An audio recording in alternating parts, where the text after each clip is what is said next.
students, myself Anita Shokan, and today we are discussing about inward looking trade strategy या इसको हम कह सकते हैं इम्पोर्ट सब्स्टिट्यूशन स्ट्रेटजी। देखिए क्या होती है ये हमारी इनवर्ड लुकिंग, मतलब अंदर ही करना।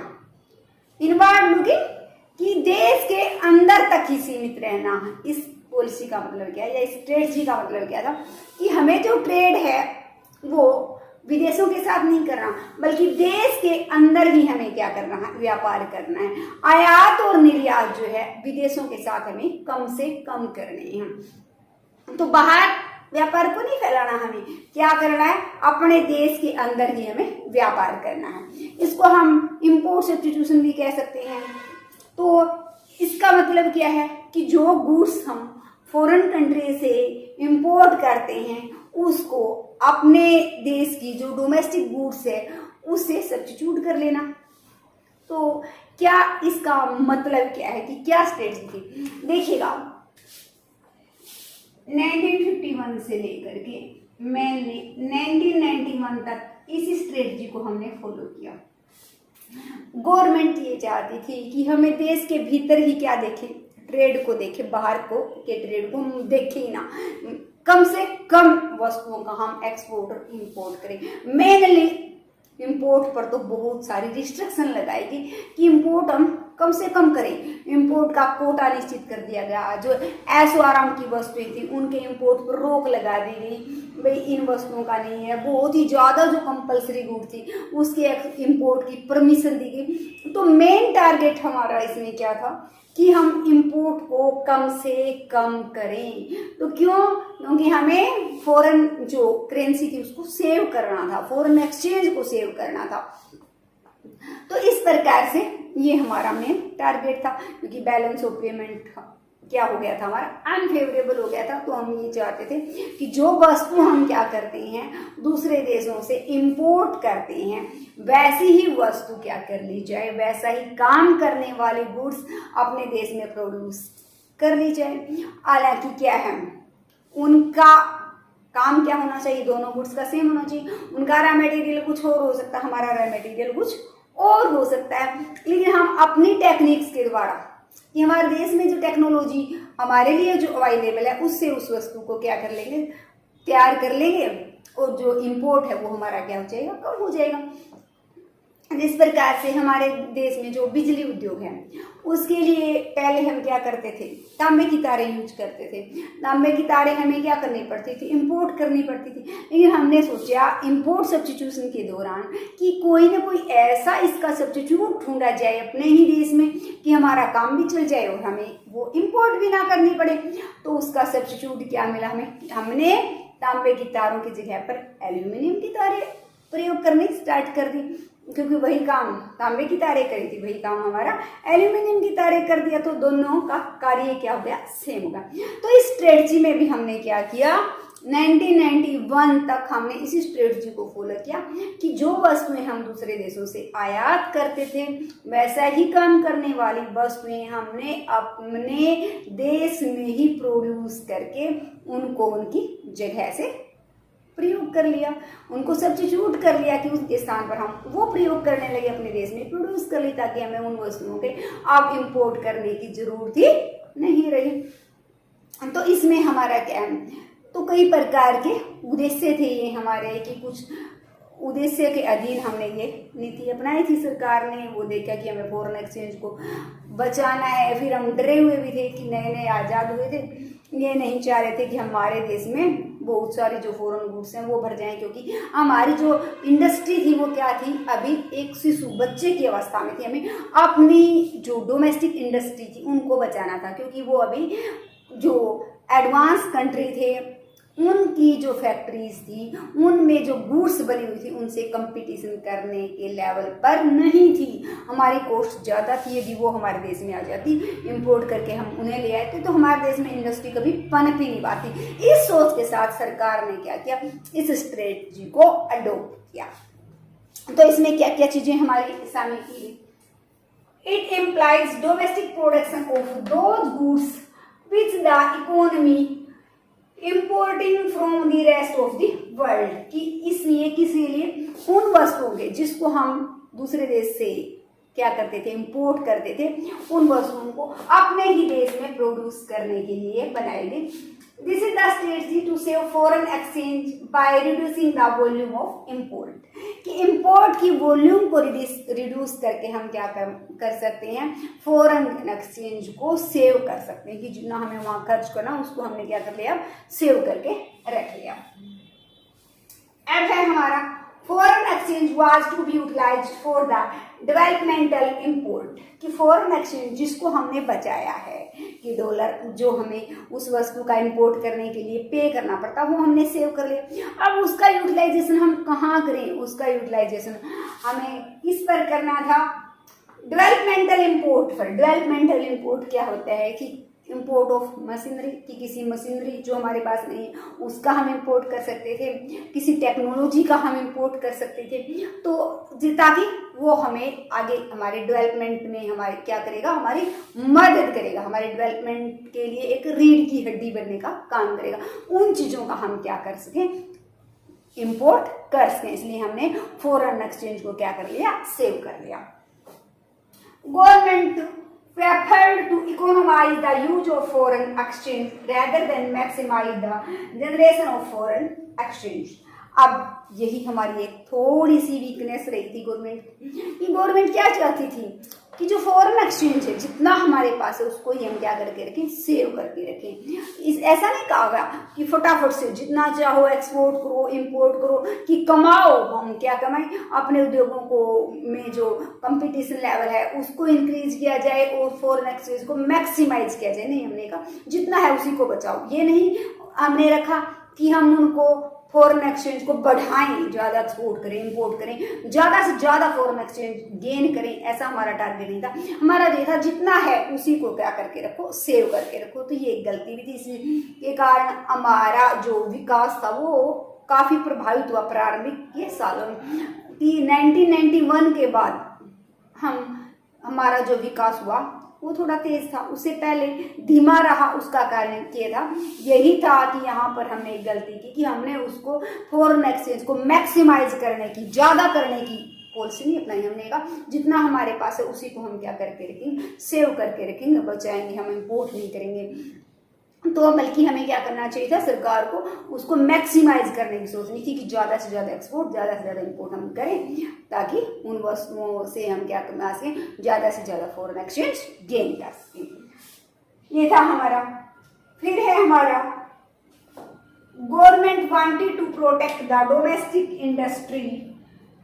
Industries from international industries. तो इस पॉलिसी में गवर्नमेंट क्या चाहती थी, अपनी डोमेस्टिक इंडस्ट्री को बताना चाहती थी international industries. International industry MNC है, मल्टीनेशनल कॉरपोरेशन है, वो इतना क्या करती है, इतना सस्ता सस्ता प्रोडक्ट प्रोड्यूस कर लेती हैं कि उनके सामने उस समय यदि हमने वो बैरियर ना लगाए होते तो उनका माल हमारे देश में भर जाता। उनके सामने हमारे जो अभी लगे उद्योग थे जिसमें हम कह सकते हैं कि कॉस्ट बहुत हाई थी, कंपटीशन लेवल उनका इतना नहीं था कि उनको सीधे टक्कर दे सके, तो हमने उनको क्या किया, उनको सुरक्षा प्रदान की कि उनका प्रोडक्ट नहीं आएगा, आप निश्चित होकर के अपना काम करो।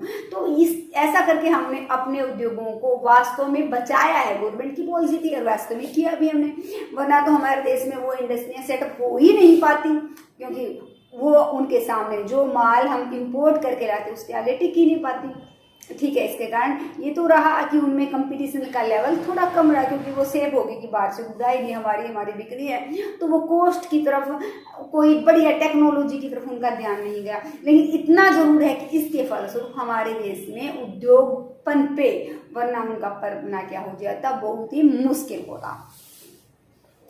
तो ये हमारे, तो ये इसके बाद इसके जो हमारी inward trade looking trade strategy की देश के अंदर ही ट्रेड हमें करना है, या इंपोर्ट सब्स्टिट्यूशन की जो स्ट्रेटजी थी उसके क्या गुड इम्पैक्ट रहे, क्या हमारे बैड इम्पैक्ट रहे, ये हम देखते हैं। तो गुड इम्पैक्ट में हमारा पहला ही जो इम्पैक्ट है वो है high rate of industrial growth की, इंडस्ट्री की जो ग्रोथ थी उसकी रेट क्या होगी, हमारी इंक्रीज होगी, ज्यादा होगी। तो इसमें हम कह सकते हैं कि percentage contribution of industrial sector to GDP, GDP का मतलब क्या है, ग्रोस डोमेस्टिक प्रोडक्ट में इसका जो है increase from nearly 12% in 1951 to nearly 25% in 1991 कि हमारा 1951 में जो लगभग 12% योगदान था वो 1991 में बढ़कर नियरली कितना हो गया, 25% हो गया। तो इतना हमारे इसने क्या किया, ये जो इम्पोर्ट सब्स्टिट्यूशन हमारी स्ट्रेटजी है इसके अपनाने के फलस्वरूप इंडस्ट्रियल के का ग्रोथ था, तो जीडीपी में इसका हिस्सा क्या हो गया, इंक्रीज हो गया। फिर है diversification of industrial goods, diversification of industrial goods. अब हमारे देश में अनेक प्रकार की इंडस्ट्रियां लगी, इंडस्ट्रियों में अनेक प्रकार की वस्तुएं हमें बनने लगी, मिलने लगी। तो ये नहीं है कि एक ही प्रकार की इंडस्ट्री नहीं, बहुत सारी हमें ये बहुत सारी वस्तुओं का आयात अपने देश में आयात जो करते थे वैसी वस्तुएं अपने देश में पैदा करनी शुरू कर दी। तो इसके फलस्वरूप हमें विदेशों से वस्तुएं नहीं आने दी, तो हमारे देश में विविधता आ गई इंडस्ट्रियलाइजेशन में कि अनेक प्रकार की इंडस्ट्रियां सेटअप हुई। तो जिसमें कंज्यूमर गुड्स हैं, कंज्यूमर गुड्स जिन वस्तुओं का हम प्रयोग करते हैं वो कंज्यूमर्स गुड होगी जो हमारी आवश्यकताओं को प्रत्यक्ष रूप से संतुष्ट करती हैं। जैसे है हमारा कपड़े हैं, जूते हैं, जितना भी हमारे जो हमारे दैनिक जीवन में काम आने वाली वस्तुएं हैं वो जिनका हम कंज्यूम करते हैं वो कंज्यूमर्स गुड्स होगी। ये भी हमें मिलने स्टार्ट होगी, इनकी इंडस्ट्रियल इंजीनियरिंग गुड्स, जिस तरह से रोड है, डैम्स हैं, इनको बनाने वाले जो सामान बनाने वाली इंडस्ट्रियां हैं वो हमारे देश में सेटअप होगी। उसके बाद है हमारे सनराइज गुड्स, सनराइज गुड्स हमारी क्या होती हैं, इलेक्ट्रिसिटी का जो सामान है वो हमारे देश में बनना स्टार्ट हो गया, तो वो इंडस्ट्रियां हमारे देश में लगी। ऑटोमोबाइल इंडिया की जो ऑटोमोबाइल्स कंपनियां हैं वो हमारे, क्योंकि यदि दूसरे देश से वो वस्तुएं आती तो हम उसकी तरफ सोच ही नहीं सकते थे, अब वो इंडस्ट्री भी क्या लगी, हमारे देश में ही स्थापित हो गई। फिर हमारा है स्ट्रक्चरल ट्रांसफॉर्मेशन की, स्ट्रक्चरल ट्रांसफॉर्मेशन का मतलब क्या है कि इंडस्ट्री लगी हमारे देश में, उसके फलस्वरूप ये जो हमारा स्ट्रक्चरल ट्रांसफॉर्मेशन है ये भी क्या हो गया, बिल्डअप हो गया, काफी मजबूत ढांचा हमें प्राप्त हो गया, जिसके फलस्वरूप हमारे क्या है, रोड हैं कि इंडस्ट्री की स्थापना होने के बाद बड़ी बड़ी जो फैक्ट्रियां हो जाती हैं तो बहुत सारा ढांचा तो अपने आप स्थापित हो जाता है, रोड हैं वो बन गई। रोड बनने के साथ साथ हमारी क्या है, एजुकेशन पर भी ध्यान गया, हमारे बैंक्स हैं उन रोडों को, उन जो इंडस्ट्री है उनको लोन चाहिए था, बैंक की स्थापना हुई, बैंकों की संख्या बढ़ गई, उसके बाद बीमा कंपनियों की जरूरत पड़ी वो होगी। तो काफ़ी चीज़ें तो अपने आप इन बड़ी बड़ी इंडस्ट्रियों के सेटअप होने से हमारा जो ढांचा था, संरचनात्मक ढांचा, वो क्या हो गया, मजबूत हो गया, वो हमारी इकोनॉमी को मिल गया। उसके बाद है अपॉर्चुनिटी ऑफ इन्वेस्टमेंट कि ऐसा करने से हमें इन्वेस्टमेंट करने का अवसर मिल गया। इन्वेस्टमेंट, सबसे ज़्यादा इन्वेस्टमेंट किसको करने का अवसर मिला, स्मॉल स्केल इंडस्ट्री को। तो हम पहले भी देख चुके हैं स्मॉल स्केल इंडस्ट्री क्या होती है, जिनका इन्वेस्टमेंट आज हमारा 5 करोड़ से कम है, वो इंडस्ट्री हमारी क्या कहलाती है, स्मॉल स्केल। तो सबसे ज़्यादा ये क्या होती हैं, एम्प्लॉयमेंट जनरेट करने की वाली यूनिट होती हैं। तो जब भी हम बात करते हैं फुल एम्प्लॉयमेंट की तो हमारा ध्यान किस तरफ जाता है, स्मॉल स्केल इंडस्ट्री की तरफ जाता है। तो उस समय हमने सबसे ज़्यादा ध्यान इन पर दिया, इनका विस्तार करने के लिए, इनकी संख्या बढ़ाने के लिए अनेक बोर्ड की स्थापना की गई, इनको अनेक प्रकार की फैसिलिटी दी गई ताकि सेल्फ एम्प्लॉयमेंट की तरफ लोगों का ध्यान जाए। और ये ज़्यादा सेल्फ एम्प्लॉयमेंट कौन देगा, स्मॉल स्केल इंडस्ट्री देंगी। तो स्मॉल स्केल इंडस्ट्री को उस समय पनपने में, बढ़ने में काफ़ी मदद मिली। तो अब हम कर रहे हैं इसके नेगेटिव पॉइंट, नेगेटिव इम्पैक्ट क्या रहे। तो growth of inefficient public monopolies, monopoly के रूप में पब्लिक सेक्टर उभरा, क्योंकि प्राइवेट सेक्टर में तो वो उद्योग लग ही नहीं सकते थे, ज़्यादा उद्योग गवर्नमेंट ने अपने पास रख लिए थे, लेकिन वो भी ज़्यादा क्या थे, हमारे इनएफिशिएंट थे, ज़्यादातर उद्योग किस में जा रहे थे, लॉस में जा रहे थे। कि वो प्रोडक्शन तो कर रही थी, लेकिन जितना प्रोडक्शन कर रहे थे बर्बादी रिसोर्सेज की उससे ज़्यादा कर रहे थे। कि बहुत सारा ऐसा नहीं है कि बिल्कुल बढ़िया तरीके से उसमें प्रोडक्शन हो रहा, नहीं, बहुत सारे साधन ऐसे थे जिनको बर्बाद किया जा रहा था। तो प्रोडक्शन तो हो रहा था लेकिन उसमें बर्बादी ज़्यादा हो रही थी, कॉस्ट ज़्यादा आ रही थी, जवाबदेही कम थी। तो मोनोपोली के रूप में वो बन गया। लेकिन मोनोपोली भी कैसी रही कि वो ज़्यादातर सरकारी जो इंडस्ट्री थी वो क्या जा रही थी, लॉस में जा रही थी, घाटे में सिर्फ इकाइयाँ बनकर रह गई थी। फिर है हमारा lack of competition and lack of modernisation, की आधुनिकीकरण की कमी थी। क्योंकि उनको पता था तुमसे कंपटीशन करने का के लिए फॉरेन कंट्री से गुड्स तो आए नहीं, तुम्हें किसी से मुकाबला करना ही नहीं, जो बना रहे हो ठीक बना रहे हो, अपने हिसाब से चल रहा है, देश में बिक रहा है। तो उनमें क्या था, ज़्यादातर हमने कहा कि हमने सरकार ने अपने अधीन इंडस्ट्री ली हुई थी। तो इनमें किसकी कमी थी, मॉडर्नाइजेशन की कमी थी कि आधुनिकीकरण नहीं था, आधुनिक मशीनों से उत्पादन नहीं कर रहे थे, आधुनिक टेक्निक्स का प्रयोग ये नहीं कर रहे थे। कॉस्ट भी इनकी क्या हो रही थी, ज़्यादा और जब आधुनिक मशीनों से उत्पादन नहीं करेंगे तो पुरानी मशीनें थी उनसे कॉस्ट ज़्यादा आ रही थी। तो हम वहाँ कह सकते हैं कि टेक्निक्स जो थी वो बढ़िया नहीं थी, घटिया टेक्निक्स थी, वो प्रोडक्शन कर रहे थे, कॉस्ट ज़्यादा आ रही थी, दूसरा कंपटीशन लेवल की नहीं थी, क्वालिटी जो थी वो बढ़िया नहीं थी। तो इन उद्योगों में क्या रहा, 1991 तक जो कंपटीशन का जो लेवल रहा वो नए के बराबर रहा, क्योंकि इनको चिंता थी नहीं कि तुम्हें किसी से आपस में कंपटीशन करना पड़ेगा। अब क्या होता है, जो हम भारत में ही देख लो, मोबाइल कंपनियां उठाकर देख लें तो मोबाइल कंपनियों में क्या होता है, एक से एक बढ़िया हम फीचर्स देखने को मिलती है कि एक ने निकाला, दूसरी कंपनी उससे बढ़िया एप्पल ने निकाल दिया, सैमसंग और देखेगी कि मैं उसमें क्या डालूं कि ग्राहक मेरी जो प्रोडक्ट है उसको ज़्यादा पसंद करें। तो आपस में कंपटीशन लेवल है, वो प्राइस क्या करता है उससे भी कम करेगा, दूसरा वो बढ़िया फीचर्स का, ताकि लोग आपस में कंपटीशन के कारण क्या हो जाती है, कॉस्ट भी वो कम से कम, टेक्निक्स बढ़िया से बढ़िया टेक्निक्स। तो इनमें ऐसा कंपटीशन लेवल था ही नहीं, तो इनकी कॉस्ट भी हाई थी, तो आपस में किसी प्रकार की इनमें हम कह सकते हैं कंपटीशन लेवल अराइज ही नहीं हो पाया सारी सरकारी इंडस्ट्री की। तो फिर पॉलिटिकल इंटरफेरेंस, कि इनमें पॉलिटिक्स का जो इंटरफेयर था वो हमारा ज़्यादा था।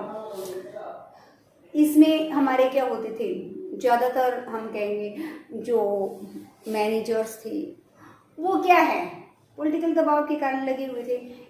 तो वो जो पॉलिटिकल दबाव के कारण लगे वो वेल एजुकेटेड नहीं थे, बहुत सारे ऐसे थे जिनके वेल एजुकेटेड बंदा नहीं लगाया जाएगा तो उसके कारण क्या होगा, हमारा डिसीजन रॉन्ग होंगे तो हमारा क्या होगा, इंडस्ट्री लॉस में जाएगी। तो सारे के सारे उद्योग उसमें क्या जा रहे थे, लॉस में जा रहे थे, कोई बढ़िया सी रिस्पॉन्स नहीं मिल रहा था, क्योंकि ये पता ही नहीं था कि किस पॉलिसी के अधीन उनको क्या करना है। वर्कर की जवाबदेही नहीं थी। प्राइवेट सेक्टर में क्या होता है, वो किसी वर्कर को 20 रुपये देते हैं तो उसको 30 का काम लेंगे, लेकिन यहाँ ऐसा नहीं था। प्रोडक्शन हो रहा है, ठीक है, वो उनकी जिम्मेवारी नहीं है, कितना किया, काम में लगे हुए, रिजल्ट क्या आया, 0 आया, प्लस में आया, माइनस में आया, ये कोई उनकी जिम्मेवारी नहीं थी। तो इसलिए हमारा क्या हुआ कि ये जो पॉलिसी हमने अपनाए इसके कारण सारे के सारे उद्योग किसमें चले गए, घाटे में, सरकारी उद्योग घाटे में चले गए। तो इसी के कारण तो हमें मजबूर होकर 1991 में LPG नीति अपनानी पड़ी, लिबरलाइजेशन, प्राइवेटाइजेशन एंड ग्लोबलाइजेशन, की जो सिख इकाइयाँ थी उनको क्या करना पड़ा, प्राइवेट हाथों में बेचना पड़ा। तो students, like, share and subscribe my channel.